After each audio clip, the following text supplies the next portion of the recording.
ഇന്നത്തെ വീഡിയോയിലേക്ക് എല്ലാവർക്കും സ്വാഗതം. ഞാനൊരു ബീഫ് കറിയാണ് വെക്കുന്നത്. കുക്കറിൽ ബീഫ് വേവുന്നുണ്ട്. എണ്ണ തിളച്ചിട്ടുണ്ട്. എണ്ണ തിളച്ചിട്ട് നമുക്കൊരല്പം കടുകിട്ട് കൊടുക്കാം.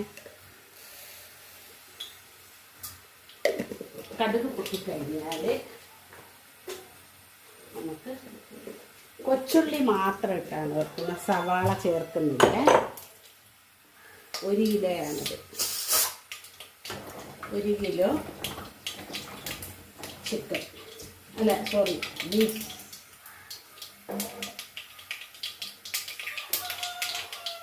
നിങ്ങൾ വെളിച്ചെണ്ണയുടെയൊക്കെ വില അറിയുന്നുണ്ടോ? 529 രൂപയാണ്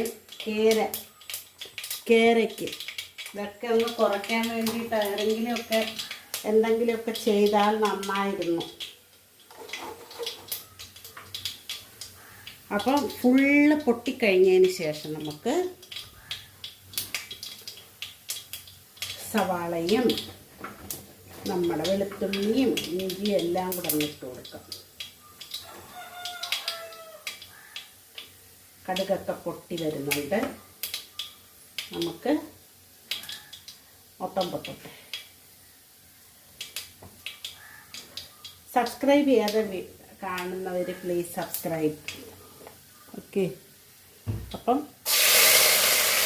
ഞാൻ ഉള്ളി ഇട്ട് കൊടുക്കുക. ഉള്ളി വെട്ടിയിട്ടില്ല, മുഴുവനാണ് ഇട്ട് കൊടുക്കുന്നത്. കൂട്ടത്തിൽ വെളുത്തുള്ളിയുണ്ട്, ഇഞ്ചിയുണ്ട്. അപ്പം ബീഫ് നമുക്ക് വേവിച്ചിട്ട് നമുക്ക് എടുക്കാം. അടുപ്പിലല്ലല്ലോ ഇട്ട് വേവിക്കുന്നത്. നമ്മൾ പുകയടുപ്പിലായിരുന്നു എങ്കിൽ ഞാൻ അല്ലാതെ വെച്ചാണ്. അപ്പോൾ എല്ലാം ഇട്ടിട്ടുണ്ട്. നമുക്കതൊന്ന് നല്ലപോലെ വഴറ്റിയെടുക്കാം.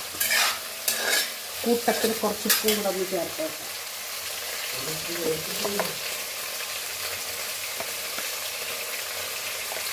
കേട്ടോ, ഈ ബീഫിനകത്ത് ഉപ്പിട്ടാണ് റെഡിയാക്കുന്നത്. അതുകൊണ്ട് ഇതിന് വേണ്ടിയിട്ട് മാത്രമേ ചേർക്കാവുള്ളൂ കേട്ടോ. ഈ ബീഫ് നമ്മൾ വേവിക്കാൻ വെച്ചപ്പം 1 കപ്പ് വെള്ളം ഒഴിച്ചിട്ടുണ്ട് കേട്ടോ. ഇതാ ഇതിനകത്ത്, ഈ കപ്പിനകത്ത് 1 കപ്പ് വെള്ളം ഒഴിച്ചിട്ടുണ്ട്. പിന്നെ വേറെ ഒരു കാര്യമുണ്ട്. വേവിക്കാൻ വെച്ചപ്പോൾ നമ്മൾ ഡൂലിയിലെ ബീഫാണ്.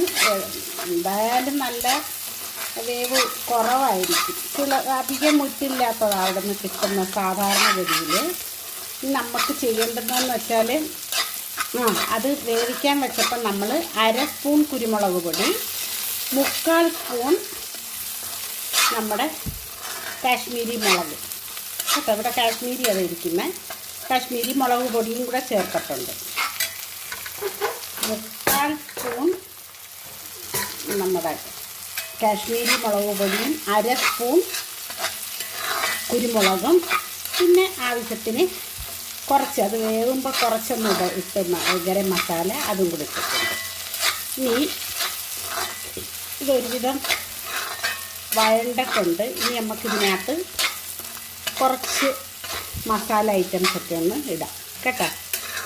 വേവിക്കാൻ വേണ്ടിയിട്ട് ഇടുമ്പോൾ അല്ലെങ്കിൽ ആ ബീഫിൻ്റെ അതൊക്കെ ഇട്ട് മസാലയും കൂടെ ഒക്കെ ഇട്ട് വേവിക്കുമ്പം ആ ബീഫിൻ്റെ ഒരു സ്മെല്ല് വരത്തില്ല. ബീഫിനൊരു സ്മെല്ലുണ്ടല്ലോ, അപ്പം അത് വരത്തില്ല. നമ്മുടെ കറിയുടെ സ്മെല്ല് വിസിലൊക്കെ കേൾക്കുമ്പോൾ വരത്തുള്ളൂ. അതെപ്പോഴും നിങ്ങൾ അങ്ങനെ ചെയ്താൽ നന്നായിരിക്കും. വെറുതെ ബീഫ് മാത്രമായിട്ട് വേവിക്കാതെ. പിന്നെ ഉപ്പും ഇട്ടിട്ടുണ്ട്. അങ്ങനെ ഇട്ട് വേവിക്കുക. ഇനി നമുക്ക് ചേർക്കാൻ പോകുന്നത്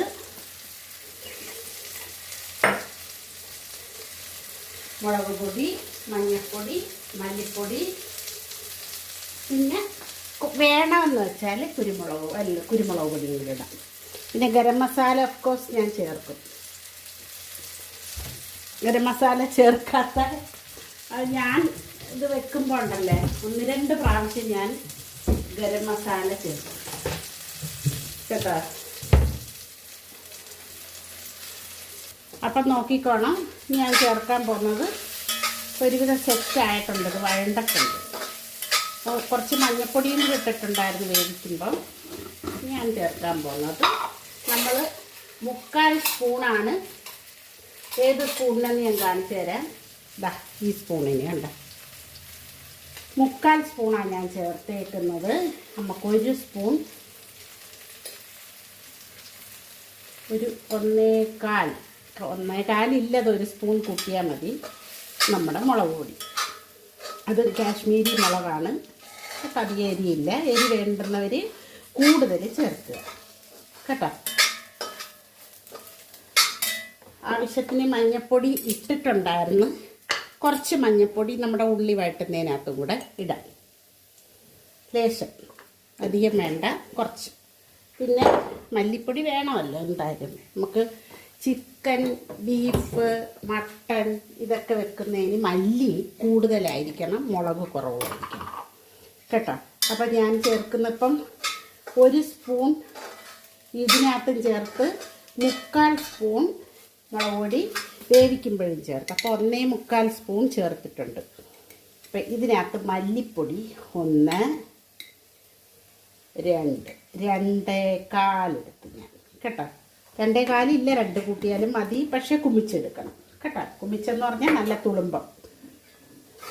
അപ്പം ഇത് നന്നായിട്ടൊന്ന് ഈ നമ്മുടെ ഉള്ളിക്കകത്ത് കിടന്നൊന്ന് നന്നായിട്ടൊന്ന് വഴളണം കേട്ടോ. പെട്ടെന്നെടുത്ത് ആ ബീഫ് എടുത്തങ്ങ് ഇടരുത്. നന്നായിട്ടതിനെ ഒന്ന് വഴറ്റി. കാരണം ഇത് നമ്മൾ മുളക് പൊടിക്കുന്നത് ഇവിടെ നമ്മൾ വറുത്തട്ടൊന്നും അല്ലല്ലേ പൊടിക്കുക. എല്ലാവരും ഒട്ടുമിക്ക പേരും അങ്ങനെ തന്നെയാണെന്നാണ് എനിക്ക് തോന്നുന്നത്. അപ്പം അതിൻ്റെ പച്ച ചുവയെല്ലാം ഇതിനകത്ത് കാണും. അപ്പം ആ പച്ച ചുവയെല്ലാം ഒന്ന് മാറാൻ വേണ്ടിയിട്ട് നമ്മൾ ഇതിനെ നന്നായിട്ടൊന്ന്, നമ്മളധികം എണ്ണ അധികം അങ്ങ് ഒഴിക്കേണ്ട എണ്ണ കേട്ടോ. എസ്പെഷ്യലി ബീഫ് ആയതുകൊണ്ട് അതിനകത്തൊക്കെ ഇച്ചിരിച്ച് നെയ്യൊക്കെ കാണും. ഇത് ബോൺലെസ് ആണ് കേട്ടോ. അപ്പോൾ ഇതിനെ അതിൻ്റെ പച്ച ചുവ മാറുന്ന വരെ നമുക്കൊന്ന് ഇളക്കി കൊടുക്കാം. നല്ലപോലെ ഇളക്കിയിട്ട് നമുക്ക് ബീഫ് വേവിച്ചെടുത്തിട്ട് ഇപ്പം അതിരിക്കുന്നത് കണ്ടോ. ഒഴിച്ച എണ്ണയെല്ലാം നമ്മുടെ എല്ലാത്തിനകത്തും നന്നായിട്ട് മസാലയും ആ എണ്ണയും എല്ലാം പിടിച്ചിരിക്കുന്നത് കണ്ട. ഈ രൂപത്തിൽ അതിനെ വഴറ്റി വെക്കണം. പച്ചച്ചുവയെല്ലാം മാറി അല്പം പോലും പച്ചച്ചുവയില്ല കേട്ടോ. അപ്പം അങ്ങനെ വേണം ചെയ്യേണ്ടുന്നത്. ഇനി നമുക്ക് വേണമെന്ന് വെച്ചാൽ നമ്മുടെ ബീഫ് എന്താണെന്ന് നോക്കട്ടെ. അതിൻ്റെ ആദ്യമൊന്നും പോയില്ലായിരുന്നു. ഞാനത് തുറന്നിട്ടുണ്ട്. ഇനി അടുത്ത് നമുക്ക് അതിനകത്തോട്ട് ഒഴിക്കാം. എന്നിട്ട് ഇതിനകത്ത് കിടന്നൊരു സെറ്റാവലുണ്ട് മക്കളെ. അതാണ് സെറ്റാവൽ കേട്ടോ. വെള്ളം ഒഴിച്ചാണ് നമ്മൾ വേവിച്ചത്. ഞാൻ പറഞ്ഞായിരുന്നു നിങ്ങൾക്ക്. ഇത് നന്നായിട്ടൊന്ന് ഇളക്കി കൊടുക്കുക. ഇതിനകത്ത് കിടന്ന് ആ ഉള്ളിയും മസാലയും ബീഫും എല്ലാം കൂടെ കിടന്ന് നന്നായിട്ടൊന്ന് സെറ്റാവണം കേട്ടോ. ഈ സമയത്ത് വേണമെന്ന് വെച്ചാൽ നിങ്ങൾക്ക് കുറച്ച് ഗരം മസാലയും കൂടെ ചേർക്കാം. വേണമെന്ന് വെച്ചാൽ കേട്ടോ. കുറച്ച് ഗരം മസാല ഞാൻ ചേർക്കും. എനിക്കിഷ്ടമാണ് ഗരം മസാലയുടെ സ്മെൽ. കുറച്ച് ചേർക്കത്തുള്ളൂ, അല്പം മാത്രം കേട്ടോ. പിന്നെ കറിവേപ്പിലയൊക്കെ കൂടുതലുള്ളവർ കുറച്ച് കറിവേപ്പിലയും കൂടെ ഒക്കെ ഇടുക. ഞാനിപ്പോൾ ഇടും കറിവേപ്പില. ഇതൊന്ന് സെറ്റായി വരട്ടെ. അടച്ച് നമുക്ക് അങ്ങ് വെക്കാം. അതിനെ പതുക്കെ തീയിൽ ഒന്ന് റെഡിയാക്കി എടുക്കാം. കൂട്ടത്തിൽ നമ്മുടെ കറിവേപ്പില ഇവിടെ വെച്ചിരുന്നതാണ്. അത് വെച്ച് കൊടുക്കാം കേട്ടോ. ഞാൻ പറഞ്ഞായിരുന്നു ഇന്നലത്തെ വീഡിയോയ്ക്കകത്ത് ഞാൻ പറഞ്ഞു, മോടെ വീട്ടിൽ നിന്ന് കട്ട് ചെയ്തപ്പം കൊണ്ടുവന്നത്. അപ്പോൾ നമുക്ക് കറിവേപ്പിലയും കൂടെ ഇട്ട് അടച്ചങ്ങ് വെക്കാം. സൂപ്പർ സെറ്റാക്കി എടുക്കാം. സൂപ്പറാക്കി എടുക്കാം. എപ്പോഴും സൂപ്പർ എന്ന് പറയുന്നെങ്കിൽ അതിനകത്ത് എന്തെങ്കിലും കാര്യം കാണും. ഇനി ഇതിനകത്ത് ഞാൻ ഒരു കാര്യം ചേർക്കും, അത് പതുക്കെ കേട്ടോ കാണിച്ചു തരാം. അത് ഇരിക്കട്ടെ. കുറച്ച് ഒരു ഏതെങ്കിലും ഞാൻ ഇട്ടിട്ടുണ്ട്, കറിവേപ്പില വെച്ചിട്ടുണ്ട്, അത് ഞാൻ പിന്നെ ചേർക്കാൻ. ഇതൊന്ന് സെറ്റാവട്ടെ. വെള്ളം ഒരുപാട് വറ്റാനുണ്ട്. വറ്റി വറ്റി വറ്റി വരുമ്പോൾ ഉപ്പൊന്ന് വേണമെന്ന് വെച്ചാൽ നോക്കിയാരെ. ഉപ്പ് കറക്റ്റ് പരുവല്ല, കുറച്ചും കൂടെ ആവശ്യമുണ്ട്. പക്ഷേ നമുക്ക് വറ്റി വരുമ്പോൾ നമുക്കറിയാൻ തോന്നുന്നു കേട്ടോ. ഇതാ നോക്കിയേ, ഇങ്ങനെ ആവുന്നുണ്ട്. നമ്മൾ എണ്ണ വളരെ കുറച്ചാണ് ഒഴിച്ചേക്കുന്നത്.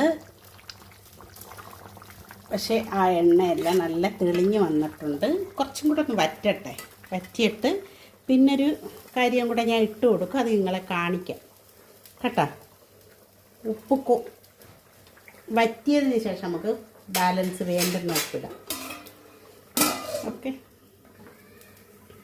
ഇതിനകത്ത് ഞാൻ ഒരു സാധനം ചേർക്കുമെന്ന് പറഞ്ഞില്ലേ, അതിതാണ്. എന്തോന്നറിയോ, തേങ്ങ വറുത്ത് ഒന്ന് കുറച്ചൊന്ന് പൊടിച്ചിട്ടിടണം. അപ്പം ഞാൻ വറുക്കാനെടുത്ത് വെച്ചിട്ടുണ്ട്. വീഡിയോ സബ്സ്ക്രൈബ് ചെയ്യാതെ കാണുന്നവരെല്ലാം പ്ലീസ് സബ്സ്ക്രൈബ്, ഷെയർ ചെയ്യുകയും കമൻറ്റ് ചെയ്യുകയും, കണ്ടിഷ്ടപ്പെട്ടാലൊന്ന് കമൻറ്റ് ചെയ്യാനും മറക്കണ്ട. പിന്നെ അതുപോലെ ഷെയർ ചെയ്യുക, കൂട്ടുകാർക്കും ബന്ധുക്കൾക്കും പരിചയക്കാർക്കും ഒക്കെ ഒന്ന് ഷെയർ ചെയ്യാനും മറക്കണ്ട. ഓക്കെ, അപ്പോൾ ഇതാവട്ടെ. തേങ്ങ പൊടിച്ചിട്ടുണ്ട്. നമ്മൾ പൊടിച്ചാണ് ചേർക്കുന്നത്, അങ്ങ് അരക്കരുത്. അതായത് എണ്ണമയം പോലെ അങ്ങനെ വരുതരുത്. അതാക്കെ ഞാൻ ആക്കിയേക്കുന്നുണ്ട്. അങ്ങനെ പൊടിച്ചതാണ് തേങ്ങ. ഇതൊക്കെ ഒരു പരുവങ്ങളാണ്. അത് വറുക്കുമ്പോഴും ഒക്കെ ഒരു പരുവമുണ്ട്. ആ പരുവത്തിലാക്കാമെങ്കിൽ എണ്ണ ഇങ്ങനെ തെളിഞ്ഞ് വരത്തില്ല. എണ്ണ തെളിഞ്ഞ് വരണമെങ്കിൽ വേറെ പരുവമാണ്. അപ്പം അതൊക്കെ നോക്കി കണ്ട് ചെയ്യുക. കണ്ടോ, ഇനി ഇതൊന്ന് സെറ്റാവട്ടെ. അടിപൊളി ബീഫ് കറിയാണിത്. നിങ്ങളിങ്ങനെയൊക്കെ ഒരു ദിവസം ഒന്ന് വെച്ച് നോക്കണം. ഞാനൊന്ന് നമ്മുടെ ഏകദേശം റെഡി ആയിട്ടുണ്ട്. ഇനി നമുക്ക് ഉപ്പൊന്ന് നോക്കി കറക്റ്റാണ്. നമുക്ക് അതിൻ്റെ എന്താണ് വറ്റി വന്നപ്പോൾ കറക്റ്റായിരുന്നു. ഒരല്പത്തിന് കറിവേപ്പില ഇട്ടു. ഞാൻ ഒരു സ്വല്പം ഗരം മസാലയും കൂടി ഇടും കേട്ടോ. ഒരല്പത്തിന് ഗരം മസാലയും കൂടി ഇട്ട ഫിനിഷ്. ഇന്ന് എന്നെ കാണിക്കാതുള്ള വീഡിയോ ആയിരുന്നു.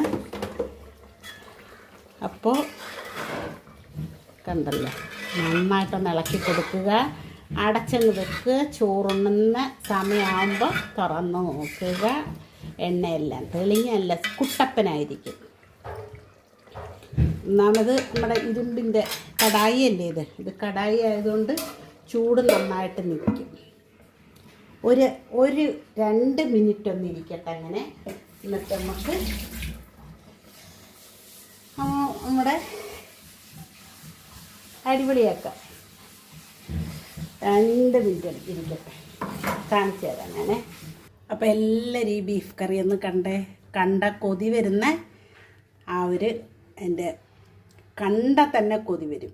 അതേ രീതിയിലാണ് ഉണ്ടാക്കിയേക്കുന്നത്. നിങ്ങളെല്ലാവരും കണ്ട് ഇഷ്ടപ്പെടുന്നെങ്കിൽ ലൈക്ക് ചെയ്യാനും ഷെയർ ചെയ്യാനും സബ്സ്ക്രൈബ് ചെയ്യാനും മറക്കണ്ട. അപ്പോൾ അടുത്തൊരു നല്ല വീഡിയോ ആയിട്ട് വരുന്നതായിരിക്കും.